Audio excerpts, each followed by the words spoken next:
स्वागत है आपका भगवत गीता के ज्ञानमय संसार में। इस वीडियो में हम विस्तार से समझेंगे अध्याय 6 ध्यान योग ध्याना योगा को, जहां भगवान श्री कृष्ण अर्जुन को योग, ध्यान और आत्मसंयम का रहस्य बताते हैं। जानिए, ध्यान योग क्या है। भगवत गीता अध्याय 6 इंच श्लोक -16 नात्यश्नुतस्तु योगोस्ति न चैकान्तमश्नुतः न चातिस्वप्नशीलस्य जाग्रतो नैव चार्जुन। अनुवाद। हे अर्जुन, यह योग न तो अधिक खाने वाले का और न बिल्कुल न खाने वाले का तथा न अधिक सोने वाले का और न बिल्कुल न सोने वाले का ही सिद्ध होता है, परंतु हे अर्जुन, यह योग उस पुरुष के लिए संभव नहीं होता जो अधिक खाने वाला है या बिल्कुल न खाने वाला है तथा जो अधिक सोने वाला है या सदा जागने वाला है। टिप्पणी 6.16 व्याख्या नात्यश्नुतस्तु योगोस्ति अधिक खाने वाले का योग सिद्ध नहीं होता। टिप्पणी प 0347 कारण कि अन्न अधिक खाने से अर्थात भूख के बिना खाने से अथवा भूख से अधिक खाने से प्यास ज्यादा लगती है, जिससे पानी ज्यादा पीना पड़ता है। ज्यादा अन्न खाने और पानी पीने से पेट भारी हो जाता है। पेट भारी होने से शरीर भी बोझिल मालूम देता है। शरीर में आलस्य छा जाता है। बार बार पेट याद आता है। कुछ भी काम करने का अथवा साधन भजन जप ध्यान आदि करने का मन नहीं करता। न तो सुखपूर्वक बैठा जाता है और न सुखपूर्वक लेटा ही जाता है तथा न चलने फिरने का ही मन करता है। अजीर्ण आदि होने से शरीर में रोग पैदा हो जाते हैं। इसलिए अधिक खाने वाले पुरुष का योग कैसे सिद्ध हो सकता है? नहीं हो सकता। न चैकान्तमश्नुतः, ऐसे ही बिल्कुल न खाने से भी योग सिद्ध नहीं होता, कारण कि भोजन न करने से मन में बार बार भोजन का चिंतन होता है। शरीर में शक्ति कम हो जाती है। मांस मज्जा आदि भी सूखते जाते हैं। शरीर शिथिल हो जाता है। चलना फिरना कठिन हो जाता है। लेटे रहने का मन करता है। जीना भारी हो जाता है। बैठ करके अभ्यास करना कठिन हो जाता है। चित्त परमात्मा में लगता ही नहीं। आथ ऐसे पुरुष का योग कैसे सिद्ध होगा? चाति स्वप्नशीलस्य, जिसका ज्यादा सोने का स्वभाव होता है उसका भी योग सिद्ध नहीं होता, कारण कि ज्यादा सोने से स्वभाव बिगड़ जाता है, अर्थात बार बार नींद सताती है। पड़े रहने से सुख और बैठे रहने से परिश्रम मालूम देता है। ज्यादा लेटे रहने से गाढ़ नींद भी नहीं आती। गाढ़ नींद न आने से स्वप्न आते रहते हैं, संकल्प विकल्प होते रहते हैं। शरीर में आलस्य भरा रहता है। आलस्य के कारण बैठने में कठिनाई होती है। आठ वह योग का अभ्यास भी नहीं कर सकता, फिर योग की सिद्धि कैसे होगी? जाग्रतो नैव चार्जुन। है अर्जुन, जब अधिक सोने से भी योग की सिद्धि नहीं होती तो फिर बिल्कुल न सोने से योग की सिद्धि हो ही कैसे सकती है? क्योंकि आवश्यक नींद न लेकर जगने से बैठने पर नींद सताएगी, जिससे वह योग का अभ्यास नहीं कर सकेगा। सात्विक मनुष्यों में भी कभी सत्संग का, सात्विक गहरी बातों का, भगवान की कथा का अथवा भक्तों के चरित्रों का प्रसंग छिड़ जाता है तो कथा आदि कहते हुए सुनते हुए जब रस आनंद आता है तब उनको भी नींद नहीं आती, परंतु उनका जगना और तरह का होता है, अर्थात राजसी तामसी वृत्ति वालों का जैसा जगना होता है वैसा जगना सात्विक वृत्ति वालों का नहीं होता। उस जगने में सात्विक मनुष्यों को जो आनंद मिलता है उसमें उनको निद्रा के विश्राम की खुराक मिलती है। आठ रातों जगने पर भी उनको और समय में निद्रा नहीं सताती। इतना ही नहीं, उनका वह जगना भी गुणातीत होने में सहायता करता है। परंतु राजसी और तामसी वृत्ति वाले जगते हैं तो उनको और समय में निद्रा तंग करती है और रोग पैदा करती है। ऐसे ही भक्त लोग भगवान के नामजप में, कीर्तन में, भगवान के विरह में भोजन करना भूल जाते हैं। उनको भूख नहीं लगती तो वे अनशनतः नहीं हैं। कारण कि भगवान की तरफ लग जाने से उनके द्वारा जो कुछ होता है वह सत हो जाता है। 6.16 उपर्युक्त साधन और साध्य का विस्तृत विवरण जानकर यदि कोई व्यक्ति निर्दिष्ट साध्य की प्राप्ति में स्वयं को असमर्थ पाए तो कोई आश्चर्य नहीं। ऐसा भी नहीं कि साधक में इच्छा या प्रयत्न का अभाव हो, फिर भी लक्ष्य प्राप्त करना उसे कठिन ही प्रतीत होता है। वह क्या कारण है जो अनजाने ही साधक को अपने साध्य से दूर ले जाता है? कोई भी वैज्ञानिक सिद्धांत प्रयोग में सफलता के लिए सावधानियों को बताए बिना पूर्ण नहीं होता। अगले कुछ श्लोकों में ध्यान योग के मार्ग में आने वाले संभावित गर्तों का संकेत किया गया है, जिनसे साधक को बचने का प्रयत्न करना चाहिए। ध्यान की सफलता के लिए महत्व का नियम यह है कि अति सर्वत्र वर्जयेत, अर्थात जीवन के कार्यों और उपभोगों में अतिरेक का त्याग करना चाहिए। परिमितता या संयम सफलता की कुंजी है।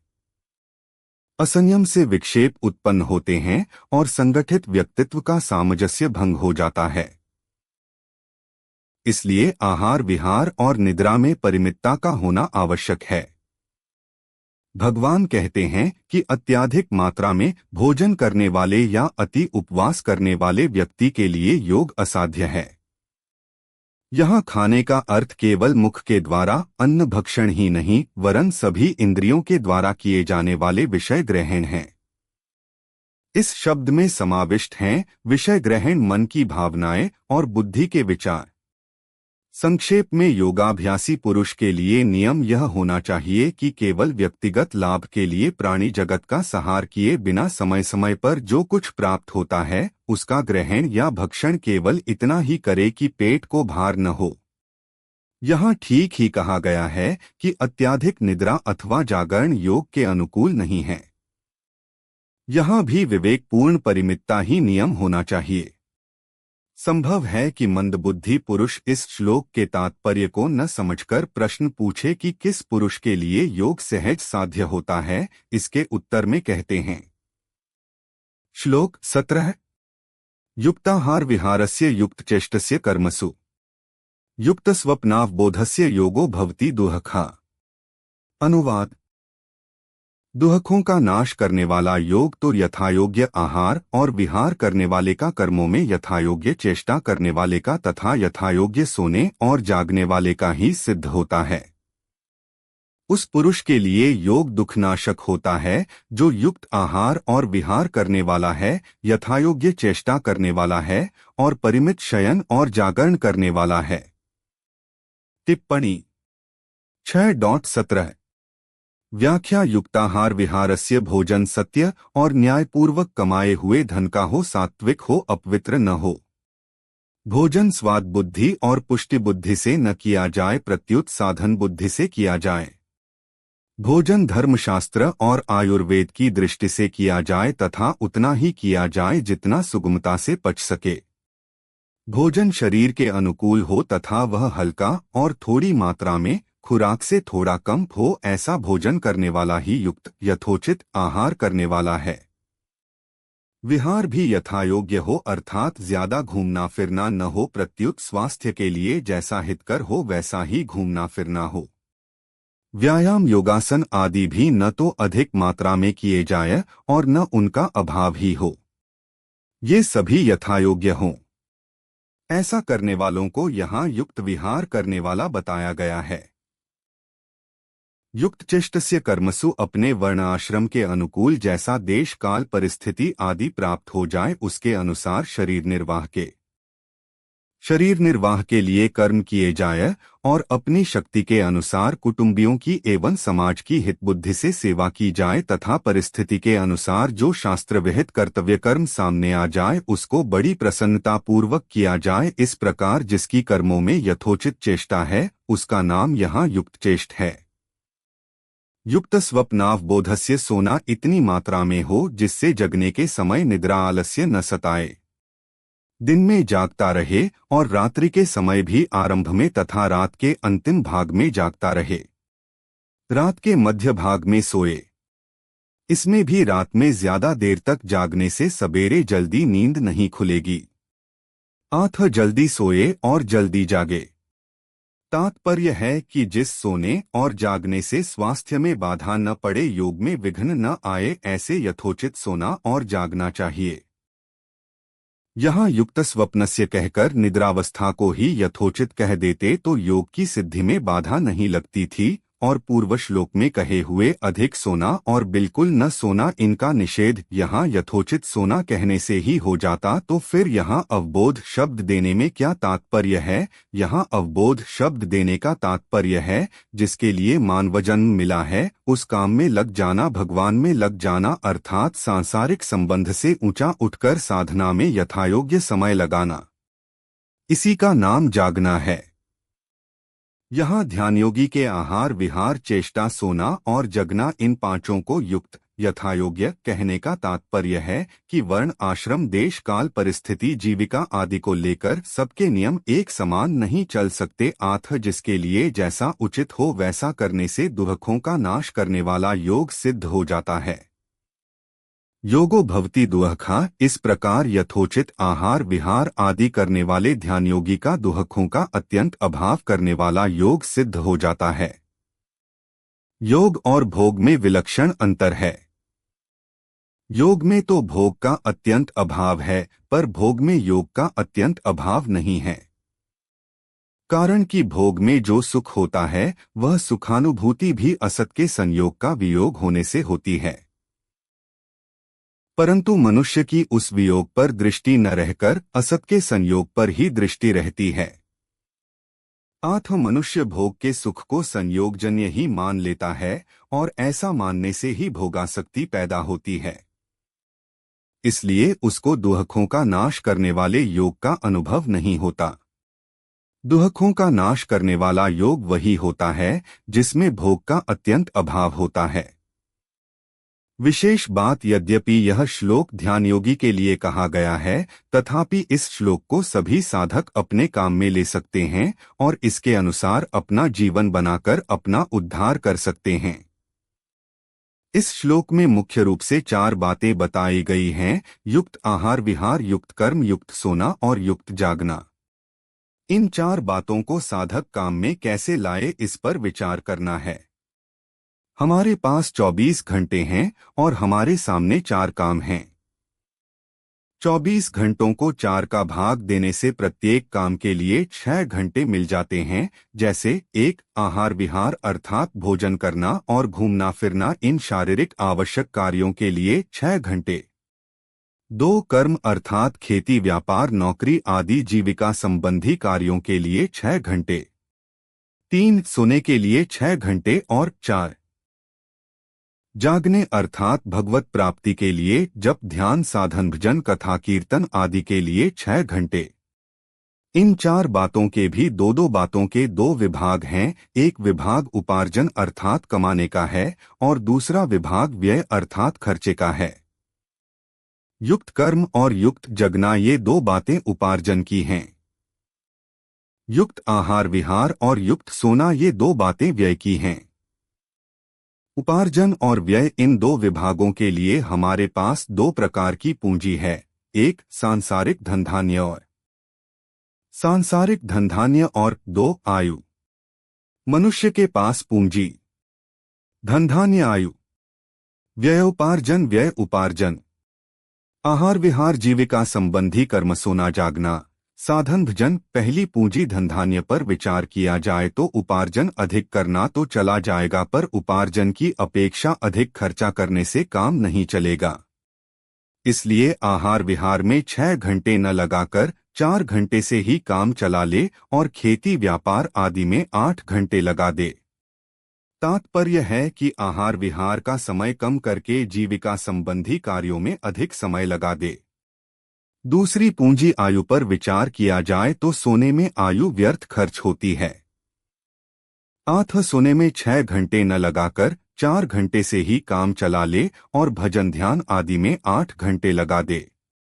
तात्पर्य है कि जितना कम सोने से काम चल जाए उतना चला ले और नींद का बचा हुआ समय भगवान के भजन ध्यान आदि में लगा दे। इस उपार्जन साधन भजन की मात्रा तो दिन प्रतिदिन बढ़ती ही रहनी चाहिए, क्योंकि हम यहाँ सांसारिक धन वैभव आदि कमाने के लिए नहीं आए हैं, प्रत्युत परमात्मा की प्राप्ति करने के लिए ही आए हैं। इसलिए दूसरे समय में से जितना समय निकाल सकें उतना समय निकालकर अधिक से अधिक भजन ध्यान करना चाहिए। दूसरी बात, जीविका संबंधी कर्म करते समय भी भगवान को याद रखे और सोते समय भी भगवान को याद रखे। सोते समय यह समझे कि अब तक चलते फिरते बैठकर भजन किया है, अब लेटकर भजन करना है। लेटकर भजन करते करते नींद आ जाए तो आ जाए, पर नींद के लिए नींद नहीं लेनी है। इस प्रकार लेटकर भगवत स्मरण करने का समय पूरा हो गया तो फिर उठकर भजन ध्यान सत्संग स्वाध्याय करे और भगवत स्मरण करते हुए ही कामधंधे में लग जाए तो सबका सब कामधंधा भजन हो जाएगा। संबंध पीछे के 2 श्लोकों में ध्यान योगी के लिए अन्वय व्यतिरेक रीति से खास नियम बता दिए। अब ऐसे नियमों का पालन करते हुए स्वरूप का ध्यान करने वाले साधक की क्या स्थिति होती है, यह आगे के श्लोक में बताते हैं। 6.17 इस श्लोक में वर्णित नियमों का जीवन में पालन करने से ध्यान का अभ्यास सहज सुलभ हो जाता है। आहार विहार आदि में संयम रखने पर भगवान विशेष बल देते हैं। आत्मसंयम के श्रेष्ठ जीवन का वर्णन करने में जिन शब्दों का प्रयोग किया गया है उनका भाव गंभीर है और अर्थ व्यापक। साधारणत साधक निस्वार्थ कर्म को यह समझकर अपनाते हैं कि यह कर्म पालन ही उन्हें आध्यात्मिक जीवन की योग्यता प्रदान करेगा। मुझे ऐसे अनेक साधक मिले हैं जो अपने ही प्रारंभ किए गए कर्मों में इतना अधिक उलझ गए हैं कि वे उनसे बाहर निकल ही नहीं पाते। इस प्रकार स्वनिर्मित जाल से बचने का उपाय इस श्लोक में दर्शाया गया है। अपना कार्यक्षेत्र चुनने में विवेक का उपयोग करना ही चाहिए, परंतु तत्पश्चात यह भी आवश्यक है कि हमारे प्रयत्न यथायोग्य हों। किसी श्रेष्ठ कर्म का चयन करने के पश्चात यदि हम उसी में उलझ जाए तो वासनाक्षय के स्थान पर नवीन वासनाओं की निर्मिति की संभावना ही अधिक रहेगी और तब हो सकता है कि कर्मों की थकान एवं विक्षेपों के कारण हम नीचे पशुत्व की श्रेणी में गिर सकते हैं। स्वप्न और अवबोध का सामान्य अर्थ क्रमश निद्रावस्था और जागृतावस्था है, परंतु इनमें एक अन्य गंभीर अर्थ भी निहित है। उपनिषदों में पारमार्थिक सत्य के अज्ञान की अवस्था को निद्रा कहा गया है तथा उस अज्ञान के कारण प्रतीति और अनुभव में आने वाली अवस्था को स्वप्न कहा गया है, जिसमें हमारी जागृत अवस्था और स्वप्नावस्था दोनों ही सम्मिलित हैं। इस दृष्टि से वास्तविक अवबोध की स्थिति तो तत्व के यथार्थ ज्ञान की ही कही जा सकती है। इस श्लोक में कथित स्वप्न और अवबोध का अर्थ है जीव की जागृत अवस्था तथा ध्यानाभ्यास की अवस्था।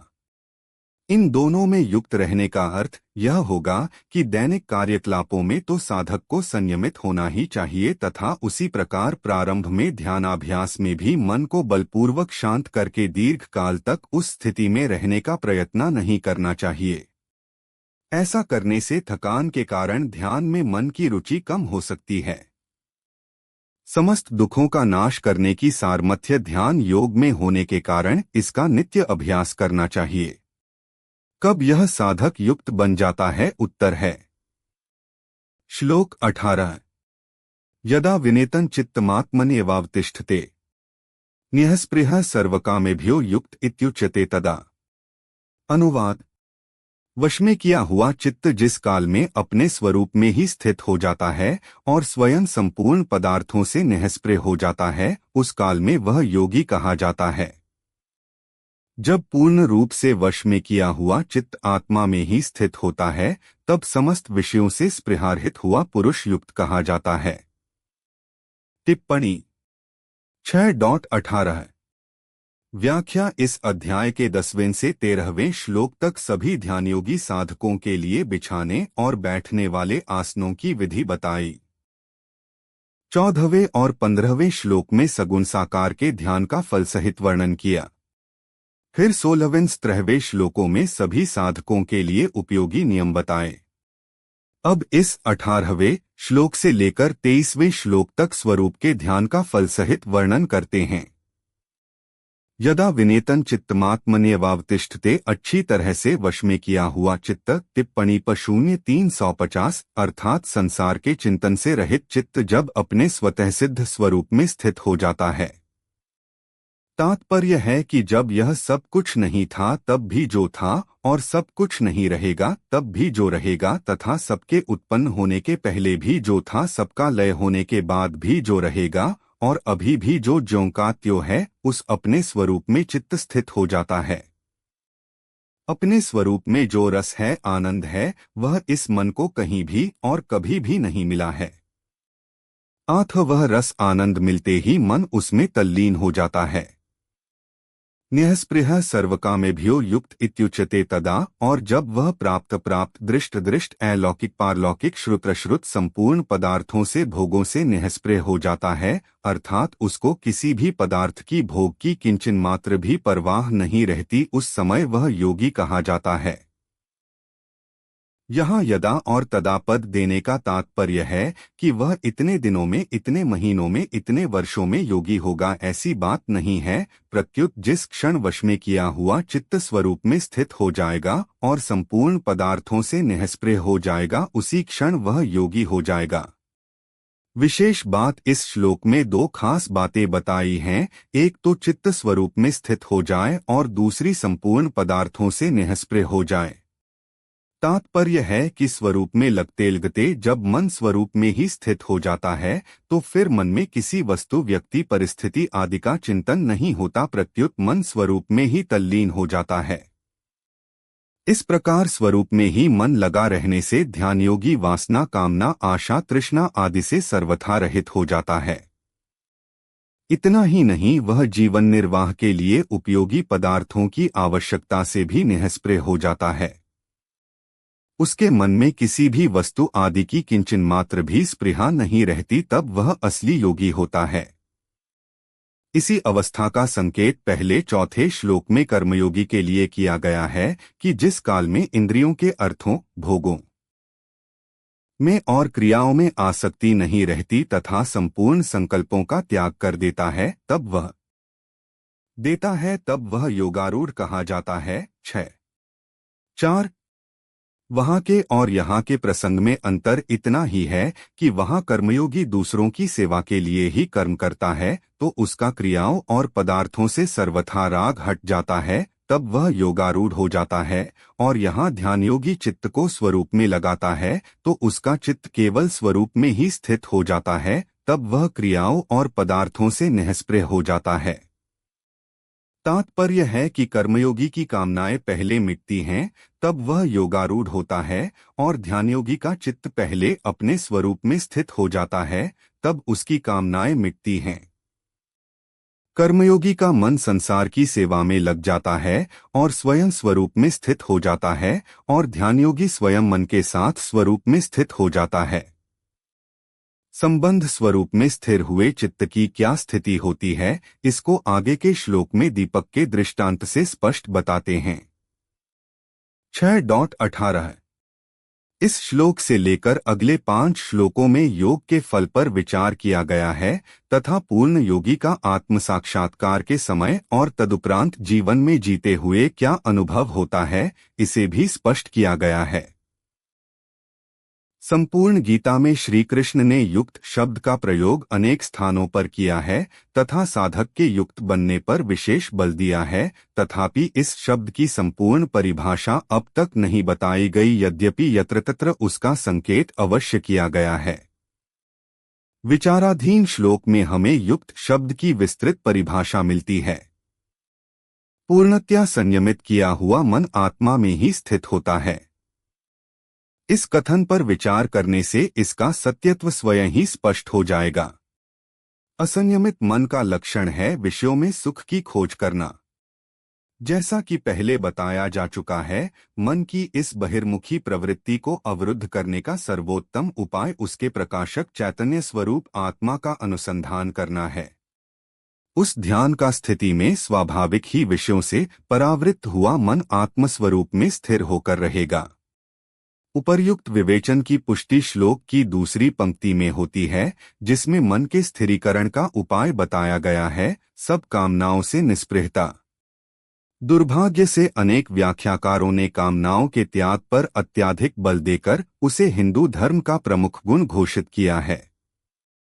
कामना और विषयों की स्पृहा में धरती आकाश का अंतर है। कामना या इच्छा का होना अनुचित नहीं है और न ही वह स्वयं हमें किसी प्रकार का दुख पहुंचा सकती है, किंतु इच्छा पूर्ति के प्रति हमारे मन में जो अत्यधिक लालसा या स्पृहा होती है, वही जीवन में हमारे कष्टों का कारण होती है।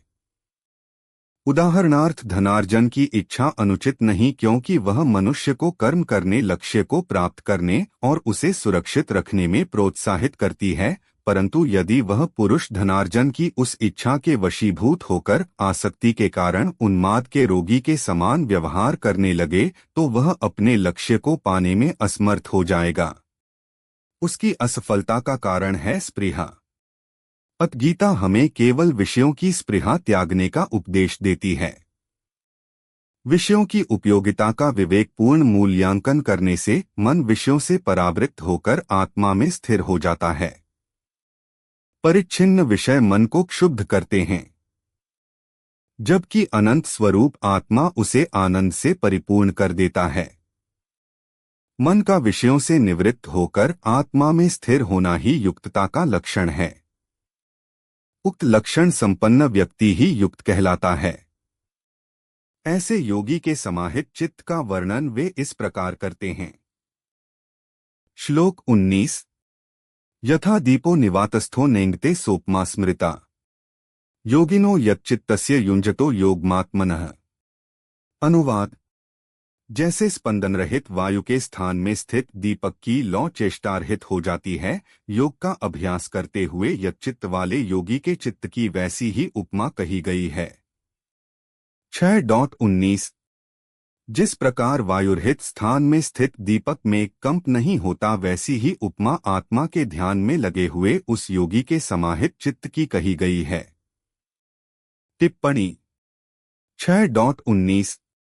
व्याख्या। यथा दीपो निवातस्थो युञ्जतो योगमात्मनः। जैसे सर्वथा स्पंदन रहित वायु के स्थान में रखे हुए दीपक की लौ थोड़ी भी हिलती डुलती नहीं है, ऐसे ही जो योग का अभ्यास करता है, जिसका मन स्वरूप के चिंतन में लगता है और जिसने चित्त को अपने वश में कर रखा है, उस ध्यानयोगी के चित्त के लिए भी दीपक की लौ की उपमा दी गई है। तात्पर्य है कि उस योगी का चित्त स्वरूप में ऐसा लगा हुआ है कि उसमें एक स्वरूप के सिवाय दूसरा कुछ भी चिंतन नहीं होता। पूर्व श्लोक में जिस योगी के चित्त को विनियत कहा गया है, उस वशीभूत किए हुए चित्त वाले योगी के लिए यहाँ यच्चित्तस्य पद आया है। कोई भी स्थान वायु से सर्वथा रहित नहीं होता। वायु सर्वत्र रहती है। कहीं पर वायु स्पंदन रूप से रहती है और कहीं पर निःस्पंद रूप से रहती है।